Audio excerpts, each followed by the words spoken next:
wants to go forward now. It'll be the Nefiri anyway. So, oh man, this top side. there is a lot of damage in this game again. Thundertalk's draft has to get value in the early game. Civ scales, none of the others do. A pretty good job of keeping the game even. But yeah, this is a comp that if Thundertalk start to get the ball rolling, hold on. Heru, he's just walking Knight down. Damn. And he's got himself a solo bolo to start off this game for TT. That is crazy. After what Knight just did to you as well, coming out with a confidence to look for the all-in like that. And I was just talking about if Thundertalk can get the ball rolling on a comp like this, as Flandre will roam down for Juno. Juno has flash, so he should be okay. Trying to cut the distance. Gonna have to be a dry public execution whenever he wants to throw it out. The Vault Breaker's canceled. Flandre now gonna whip the public execution, but Shun follows flash for flash, and the Darkened Daggers sink into the first BLG. Junhao and Heru link up. Scuttle over. Now the XP. Oh, no. Nice ult. The back on vision from Keshi. And here comes the heroic entrance. Not gonna get the knock up with the flash. Means Keshi has no other ways away from Flandre. He runs out of cooldowns and has to let Keshi go. He's going to equalize the wave to make sure he doesn't get dove, but he's going to walk into Knight. He doesn't even need the dive to find the kill. Keshi walks up to a brush that he just could not go into. It is a positive play for BLG.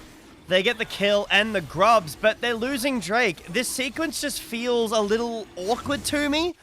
I mean, Keshi doesn't have to die there. He altered the wave and probably could just base. Sure, a mistake, but it still feels to me as though BLG... At their best right here. Stacking up his heat. Standing basically the same way, just here it comes. TP. Oh my god, they're chilling at the same time virtually. Here we go, TT. Let's see what type of fight you could start. Encore onto 3, into the 3-man knockup. Alley-oop dunk down, BLG style. Oh my lord, it should fly halfway across the screen as well as he gets an almost instantaneous triple. 9 TPs behind Heru. Now he's got to flash a fat wall. What a wombo from Bilibili Gaming. Yeah, unbelievable team fight there from BLG. Thundertalk's comp needs to front to back. On the Ash Arrow, but 4 out of 5, they'll take it. BLG all of a sudden completely dominating this game too. They're going to take the Herald as well on the back end of this. TT not in position to make that fight work, and we're about 15 and a half minutes in, and we have yet to see a big cease and desist. We've seen 1 Spirit Rush for Herald to get a solo kill. No equalizers to be spoken of. It's another game where BLG's plan has completely stalled out the TT train.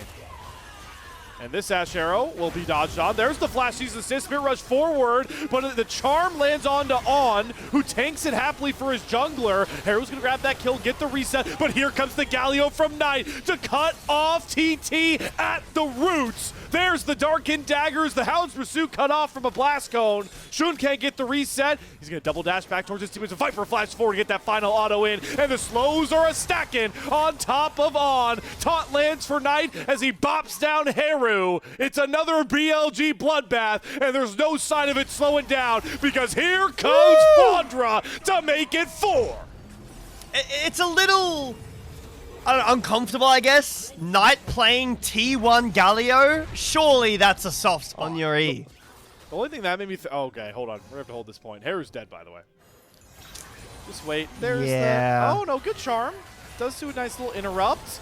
There's the Encore, though. Oh, my God. On hits Heru on the back end as well. He eats the Ash Arrow. Sees the assist come through for Junhao. He's going to go back in on top of Viper. Viper trying to glide out, but he is done for. Good thing he set up Flandre to be the cleanup crew on the backside of this fight as all the melees look to clean up and brawl BLG style. Shun's laughing. 4 more kills, and Shun and Knight smiling, cheesing on the player cams. They know they've got this game and this series in the bag. Ash Seraphim was a really smart decision. We haven't seen this bot lane in a while, like this early in the draft, but nothing left to play into it, right?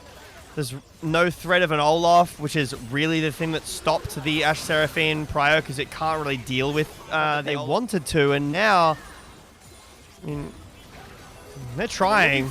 They're looking for On, though. He's just going to turn around with an encore. Flandra hits a backside public execution, and here comes the dive. Shun does get interrupted from his Darkened Dagger pursuit, but it just doesn't matter. TT don't got the juice to make any semblance of a BLG smoothie. It's a triple kill to Viper, and BLG wiping the floor with Thundertalk.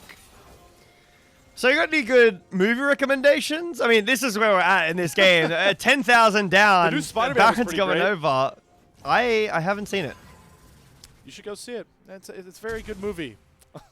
It's a lot better than that flash from On. I mean, he lived. He lived for another day. But the Odyssey. But why would you say he lived, by the way? Why would you know the power that you have as a caster?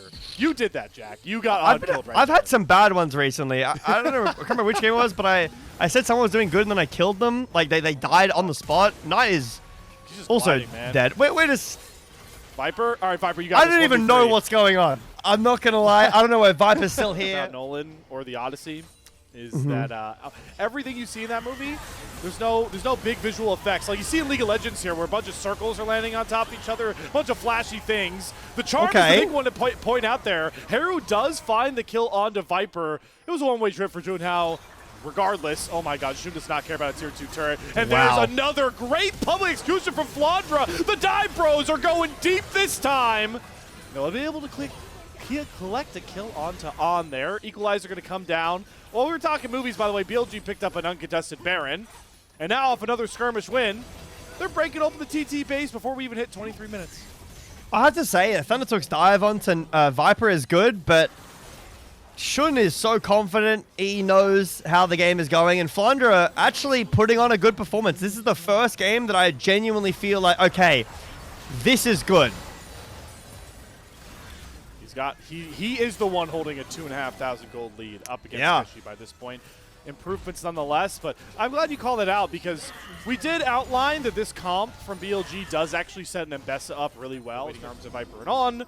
BLG are kind of just going through the motions, everybody. 30 seconds until they get on Ocean Soul Point. But TT are trying to pick them off. Wow. Problem is they've got a global Galio to fly in. Flandra not going to die because the encore from On stops TT in their tracks once again. They thought they had a 4-on-1, and now they've got a 4-on-none. 5 up for BLG, and they're pushing into the TT base from the 1 lane left. Knight on T1 Galio in that spot?